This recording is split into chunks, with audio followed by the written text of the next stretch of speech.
我哋喺歐亞交界呢片土地上，懷住一份使命，去尋找保羅同埋初代信徒喺呢度留下嘅足跡。呢趟旅程唔只係觀光，更多係一次信仰嘅冒險，帶住我哋親身走入歷史入面，去感受宣教嘅熱情同挑戰。我哋嘅旅程由地中海嘅晨曦開始，沿住古舊嘅道路，跟住昔日信徒行過嘅腳蹤，穿過歲月嘅長廊，跨越古老遺跡同新興城市。我哋喺廢墟之間尋找信仰嘅回響，試下將每一個歷史地點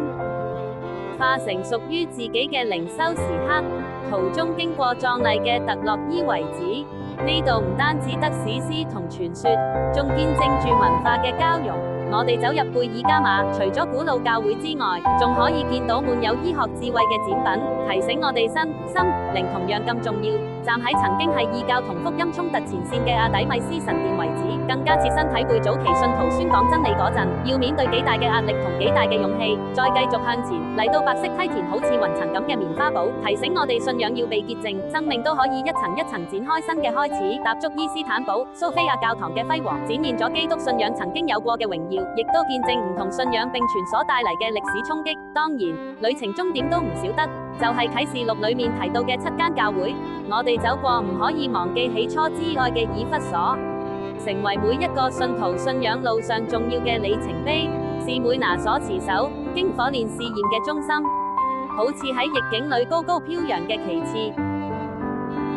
別迦摩所要嘅真實同堅持，提醒我哋誠信同勇氣絕對唔可以妥協。推雅推拿所呼籲嘅覺醒同反思，彰顯出堅持同潔淨所帶嚟嘅力量。撒狄所需要嘅警醒同自省，係喺沉默之中對自己屬靈光景嘅再一次察看。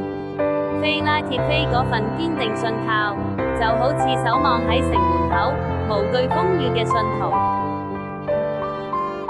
老底嘉嗰種不冷不熱，就好似一面照出人心實況嘅鏡，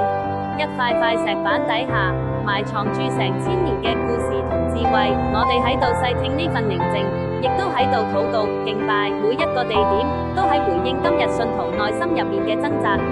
每行多一段路，都好似再一次聽到過去嘅呼喚，係鼓勵，係提醒，亦都係反省。信仰可以有好多種面貌，有熱情剛烈，有忍耐堅持，亦都有曾經迷失但願意重回愛中，再一次被主召回嘅心靈。今日我哋嚟到呢度，唔只係為咗追尋歷史嘅印記，更加係想喺呢片充滿宣教精神、充滿古老回音嘅土地上，